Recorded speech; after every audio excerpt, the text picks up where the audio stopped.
안녕하세요. 혜원유학원 대릭쌤입니다.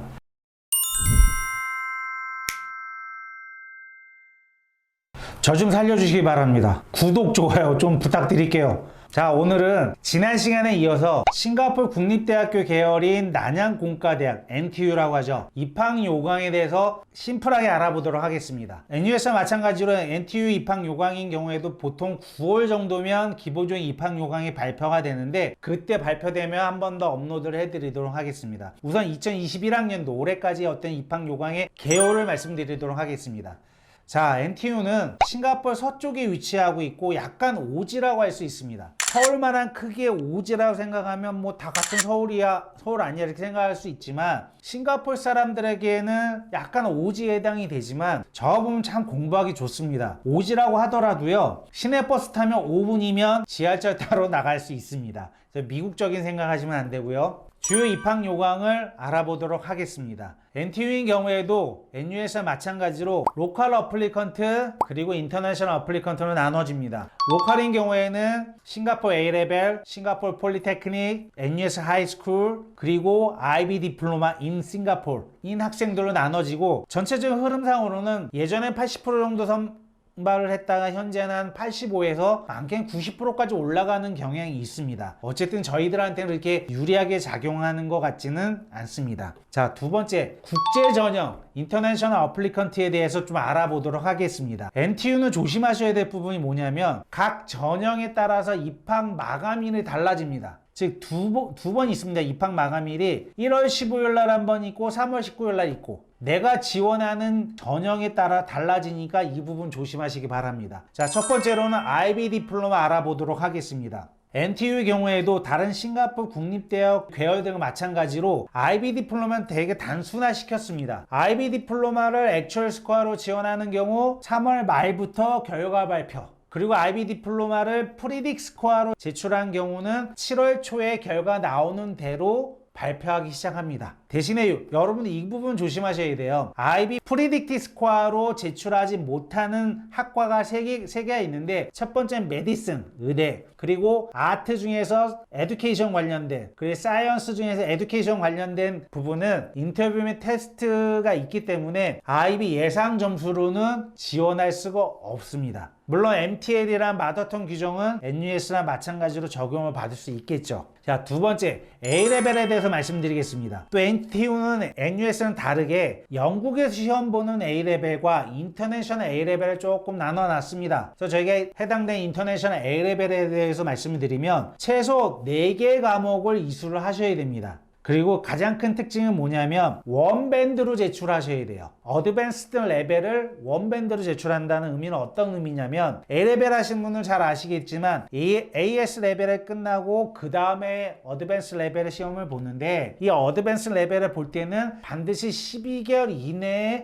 한 시팅 한 거에서만 보셔야 된다라는 거예요. 그 의미는 리테이크 안 받아주겠다라는 거예요. 대신에 너가 CIE를 3개 과목 했고 에드엑셀을 1과목을 했다. 오케이, 믹스된 보드는 인정을 해주겠다고 합니다. 그러면 심플하게 정리하면, 내 아이가 A레벨을 하고 있고 어드밴스 레벨을 6월에 시험 본다. 그러면 5월, 6월 사이에 있는 에드엑셀이든 CI든 뭉쳐서 보시면 이걸 한 밴드를 인정을 해주겠다라는 겁니다. 그리고 또 NTU 같은 경우는 NUS랑 다르게 올해 입학 예정자, 즉 6월에 시험 보고 8월에 결과 나온 학생들 받아주겠다고 합니다. 어떻게 받아주냐? 너가 점수 나오는 대로 3일 이내에 업로드를 해라. 그럼 내가 바로 입학 심사를 하고 학생 비자 내줄게. 대신에 너가 들어오면 각 교수님들 찾아다니면서 너가 미싱한 공부 내용들을 보충하시기 바랍니다 라고 나와 있습니다. 대부분 그런 경우에 있어서는 교수님들이 리포트를 대처를 해줘서 어쨌든 그 해에 입학할 수 있다는 강점이 있겠죠. 다음은 아메리칸 하이스쿨 디플로마에 대해서 알아보도록 하겠습니다. NUS랑 마찬가지로 미국 본토뿐만 아니라 각 나라에 있는 미국 학교, 국내에 있는 미국계 대안학교들도 해당 사항이 있겠죠. 근데 NTU의 경우에는 NUS랑 좀 다릅니다. 어떻게 달라지냐면, 첫 번째, SAT 플러스 서브젝트 3과목, 두 번째 AP 3과목 둘 중에 하나만 해당 사항이 있다면 지원 가능합니다. 그럼 보세요. 저희 학생들이 대부분 SAT를 하고 또는 HT를 하고 AP 과목을 다 이수를 하잖아요. 최소 3개 과목 이상 이수하잖아요. 그러면 어쨌든 SAT 플러스 서브젝트에 해당이 안 된다 하더라도 AP에 해당되니까 지원 가능합니다. 지원하십시오. 그래서 보통 저희 대릭쌤 학생들을 보면 말씀드렸듯이 SAT, AP를 가져가기 때문에 지원하시는 데는 별 문제가 없다라는 거 기억하시기 바랍니다. 그 다음 캐나디안 하이스쿨 디플로마 1월 15일까지 원서 마감이라는 거 이거 반드시 기억하셔야 되고요. 내신 기준은 89% 이상 올라가셔야지만 지원 가능하다라는 정도 알고 계셔야 됩니다. 그리고 카나다 고등학교 졸업한 학생들인 경우에는 퍼스트 랭귀지가 원하는 점수에 미치지 않으면 다른 영어 규정을 제출하셔도 된다라는 거 그 정도만 기억하시면 될 것 같습니다. 그리고 국내고 졸업생인 경우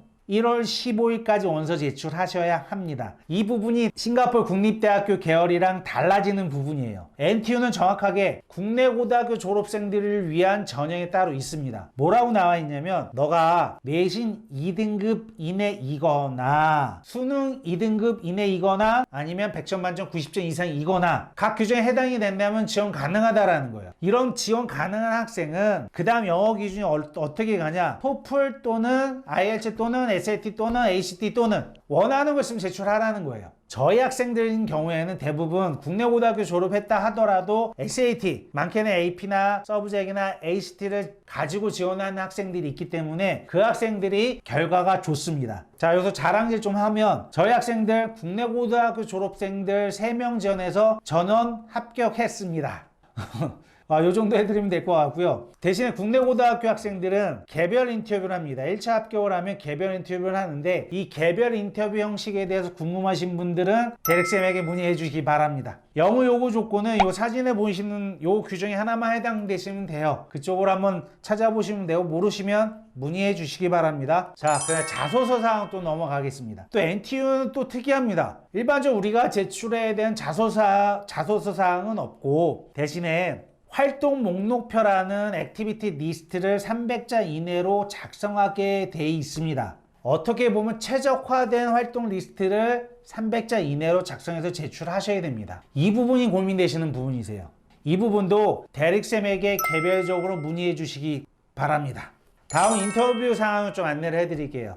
기본적으로 NTU 같은 경우도 각 전형에 따라서 인터뷰가 있는 경우도 있고 테스트가 있는 경우가 있고 그렇지 않은 경우가 있습니다. 이거 잘 구별하셔야 되고요. 보통은 이런 전형과 상관없이 의대를 지원하거나 교육학의 전공이 포함되어 있는 쪽으로 지원을 한다면 인터뷰가 있다라는 거 반드시 기억을 하셔야 되고요. 다행히도 대릭쌤이 학생들이 많이 지원하는 IB 디플로마나 A레벨이나 US 서티피킷으로 지원하는 친구들은 테스트나 인터뷰는 없습니다. 대신에 국내 고등학교 졸업하는 친구들은 좀 전에 말씀드렸듯이 1차 합격한 이후에 인터뷰가 있고요. 명심하시기 바랍니다. 자, 특이사항을 좀 안내를 해드리면 NTU 같은 경우는 상당히 좀 헷갈려요. 뭐가 헷갈리냐면 내가 국내 고등학교에 해당되는지 미국 고등학교에 해당되는지 내가 IB 디플로마 했는데 서티피킷을 받는지 디플로마를 받는지 상당히 헷갈린 경우가 많습니다. A레벨도 마찬가지고요. 그런 경우에는 대학쌤에게 문의하시기 바랍니다. 그 다음 평가 방법 좀 안내해드리면 마찬가지로 공정함을 강조하기 때문에 하드팩트, 정량평가 요소를 상당히 앞에 두고 평가를 하고 나머지 소프트팩트 요소를 보고 있습니다. 근데 말씀드린 대로 아시아권 대학 특징들이 공통적으로 소프트팩트를 강조하는 쪽으로 흘러가고 있다는 거 그 정도 기억하시면 좋을 것 같습니다. 자, 이제 대릭쌤 코멘트 좀 달도록 하겠습니다.